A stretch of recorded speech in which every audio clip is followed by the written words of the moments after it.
सद्गुरुदेव भगवान की जय। आज के आनंद की जय। जय जय श्री सीताराम।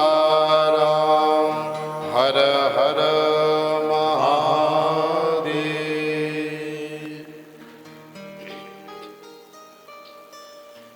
श्री राम कथा अमृत वर्षा का ये 6ठम दिवस भगवान की प्रेम लीला से, भगवान की कृपा लीला से, भगवान की दयामयी लीला से भरा हुआ है।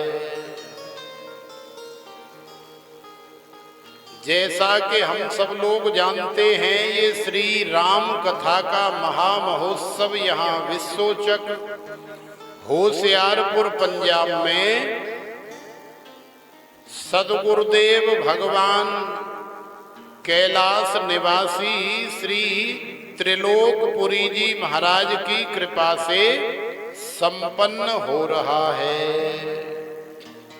और हम सब इसका लाभ ले रहे हैं, अपने जीवन को कृतार्थ कर रहे हैं, मंगलमय बना रहे हैं। तो हम लोग ये भी जानते हैं कि जिस दिन राम जन्म हुआ था, माने कथा के तृतीय दिवस में, उस दिन भी इंद्र देवता बड़े प्रसन्न हुए थे और उस दिन भी बरसात हुई थी। देवताओं के द्वारा कथा में बरसात करने का मतलब है कि देवता लोग जल के पुष्पों की वृष्टि करके अपनी प्रसन्नता जाहिर करते हैं। तो उस दिन तो चूंकि भगवान श्री राम का जन्म हुआ था, तो 5-7 मिनट ही बूंदाबांदी हुई थी और फिर आगे कथा का आनंद हुआ था। लेकिन महाराज, चूंकि कल कथा के विश्राम से पहले हमारे प्रभु श्री राम जी का विवाह हो गया है और न केवल भगवान श्री राम का विवाह हुआ, अपितु और भी भगवान के जो 3 भाई हैं, लक्ष्मण और भरत शत्रुघ्न का भी विवाह संपन्न हो गया है। तो भरत भैया का विवाह, चलो राम जी से ही ले लेते। तो हमारे श्री राम जी का विवाह सीता मैया के साथ में संपन्न हुआ। भरत भैया का विवाह मांडवी मैया के साथ में संपन्न हुआ और लक्ष्मण भैया का विवाह उर्मिला मैया के साथ में संपन्न हो गया है। शत्रुघ्न भैया का विवाह श्रुतकीर्ति मैया के साथ में संपन्न हो गया है।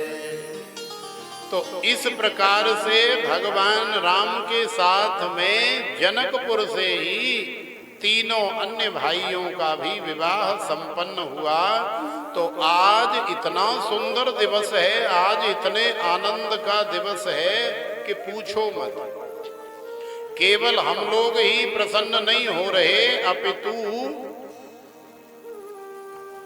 देवता लोगों को भी इतनी प्रसन्नता है। ब्रह्मादि और इंद्रादि देवता लोग भी इतने खुश हो रहे हैं, इतने प्रसन्न हो रहे हैं कि उनसे भी रहा नहीं जा रहा है। और तो देखो, आज बड़े आनंद की बात है कि देवता लोगों से भी नहीं रहा जा रहा है। तो देवता लोग सोच रहे होंगे, यार ये तो बड़ा आनंद मना रहे हैं, विश्वचक वाले तो खूब मस्ती कर रहे हैं, कथा का आनंद ले रहे हैं। लेकिन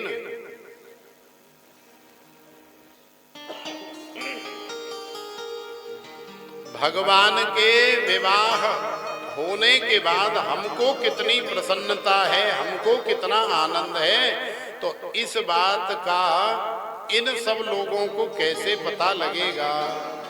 तो देवता लोग भी आज अपना आनंद जाहिर कर रहे हैं।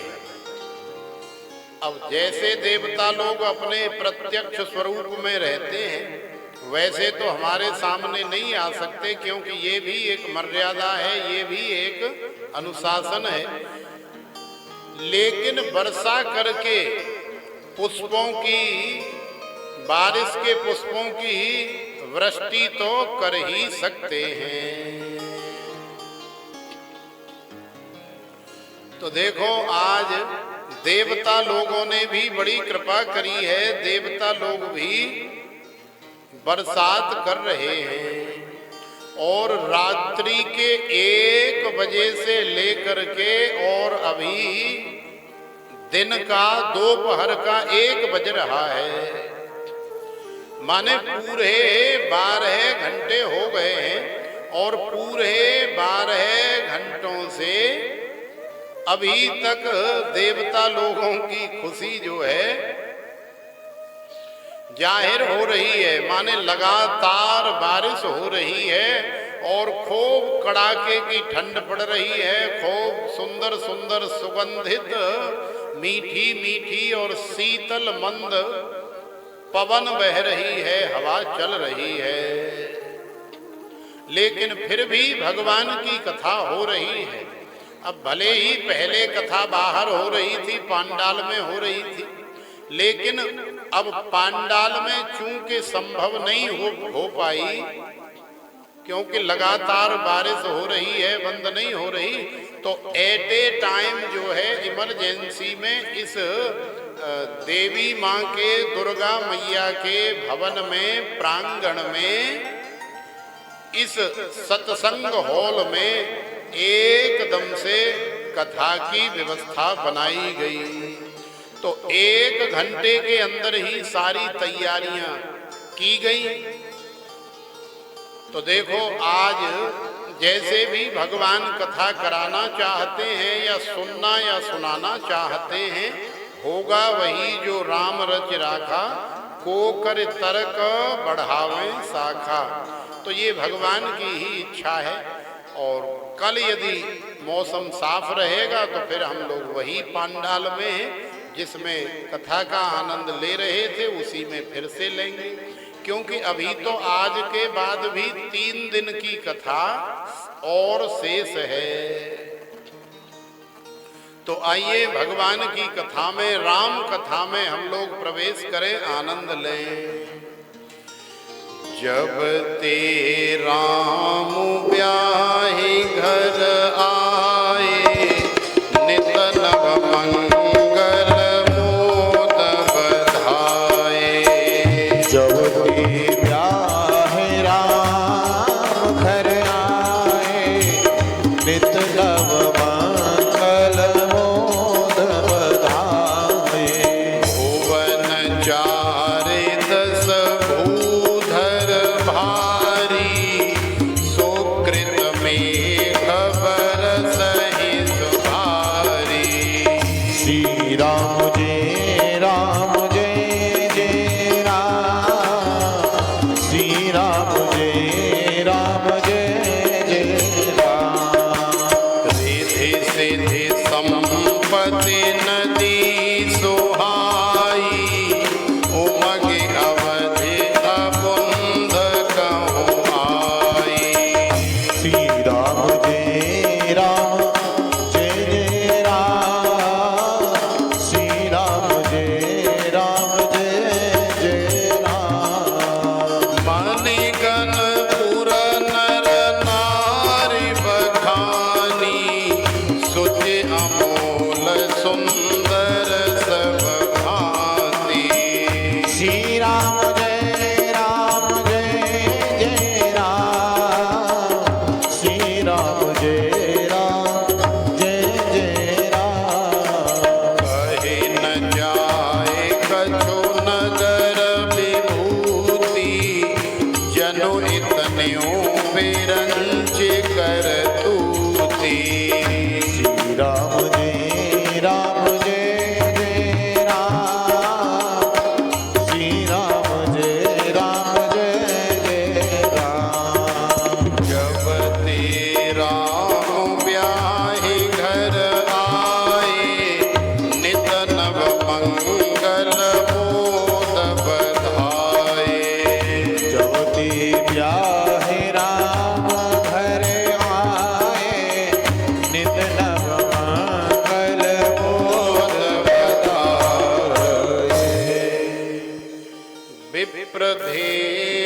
सुर संत हित लीन मनुज अवतार। निज इच्छा निर्मित तनु माया गुण गोपाल। भगत भूमि भूसुर सुरभि सुरहित लाग कृपा। करत चरित धरे मनुज तनु सुनत मिटहि जग जाय। सुनत मिटहि जग जाय। बोलिए श्री राघवेंद्र सरकार की जय। जय जय श्री सीताराम। तो गोस्वामी बाबा कह रहे हैं कि जब ते राम ब्याहे घर आए नित नव मंगल मोद बधाए। भुवन चारि दस भूधर भारी सुकृत मेघ बरसहि सुख भारी। तो देखो मेघ मंडल उस समय भी बरसे थे और साधारण नहीं, खूब भयंकर भारी बरसात हुई थी। क्योंकि सारी त्रिलोकी में सब अपनी प्रसन्नता, अपनी खुशी, अपना सौहार्द, अपना प्रेम भगवान राम के चरणों में समर्पित करना चाहते हैं।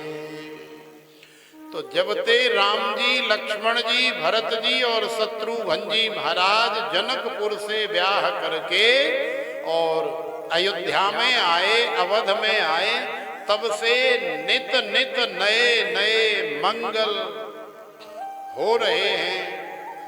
आनंद ही आनंद हो रहा है। और वैसे भी भगवान ने ये जो अवतार धारण किया है, ये जो राम जन्म लिया है, ये तो विप्रधेनु सुर संत हित लीन मनुज अवतार। ये तो ब्राह्मणों के लिए, विप्रों के लिए, गैया मैयाओं के लिए, धेनु के लिए, संतों के लिए और देवताओं के लिए और सज्जनों के लिए ही धारण किया है। क्योंकि मुख्यम तस्य ही कारुण्यम। भगवान हमेशा जब भी शरीर धारण करते हैं, जब भी नर शरीर धारण करते हैं या जन्म लेते हैं या अवतार लेते हैं, तो उसका एकमात्र हेतु यही होता है कि भगवान अपने प्रेमी जनों को कितना ज्यादा से ज्यादा लीला करके आनंद प्रदान कर सकें। तो देखो भगवान सभी को आनंद प्रदान कर रहे हैं। नित्य नए नए मंगल हो रहे हैं। नित्य नए नए सगुन हो रहे हैं। तो हमें भी भगवान श्री राम की सेवा में, हमें भी भगवान श्री राम के लिए अपना प्रेम, अपनी सेवा उनके चरणों में समर्पित करनी चाहिए। तो भगवान की सेवा हम कैसे करें? तो देखो भगवान की सेवा हम कथा सुनने के माध्यम से कर सकते हैं। भगवान की सेवा हम भगवान का पाठ करने से कर सकते हैं। भगवान की सेवा हम भगवान की पूजा अर्चना वंदना करने से कर सकते हैं। भगवान की सेवा हम महापुरुषों की आज्ञा का पालन करके कर सकते हैं। लेकिन महाराज ऐसा होता नहीं है, क्योंकि मनसा वाचा कर्मणा, जब तक ये तीनों चीज भगवान की सेवा में समर्पित नहीं होती, तब तक भगवान प्रसन्न नहीं होते या हमें भगवान की अनुभूति नहीं होती। मैया यशोदा को नंद के लाला क्यों प्राप्त हुए, भगवान की प्राप्ति क्यों हुई? क्योंकि नंदरानी मैया यशोदा मनसा वाचा कर्मणा तीनों से एक है। यहाँ पर मैया कौशल्या को राम जी की प्राप्ति क्यों हुई? अयोध्या वासियों को, अवध वासियों को राम जी की प्राप्ति क्यों हुई? क्योंकि यहाँ के वासी और यहाँ के महाराजा चक्रवर्ती और मैया कौशल्या भी मनसा वाचा कर्मणा तीनों से एक हैं। तो याद रखें कि जिस दिन हमारी सेवा मनसा वाचा कर्मणा तीनों से एक हो जाएगी, उसी दिन हमें भी भगवान की प्राप्ति हो जाएगी। लेकिन हमें भगवान की अनुभूति क्यों नहीं होती? इसका कारण ये है कि हम लोग मन से कुछ होते हैं, वचन से कुछ होते हैं और तन से कुछ होते हैं। माने हमारे मन में कुछ चल रहा है, वाणी से कुछ निकल रहा है और फिर हमारे तन से जो क्रियाकलाप हो रहा है वो कुछ और ही हो रहा है। इसलिए हमें भगवान की अनुभूति नहीं होती। लेकिन जो मनसा वाचा कर्मणा तीनों से एक हो जाता है, उसे भगवान की अनुभूति हो जाती है, उसे भगवान की प्राप्ति हो जाती है। तो प्रेम से बोलो जय जय श्री सीताराम। तो देखो मैया और देखो भैया, ये जीवन बड़ा अनमोल है, इसलिए भगवान से सच्चा ईमानदारी वाला प्रेम कर लो। भगवान की सेवा तीन प्रकार से कर लो, मनसा वाचा और कर्मणा। यदि तीनों प्रकार से भगवान की सेवा करोगे तो निश्चित ही भगवान की अनुभूति आपको हो जाएगी।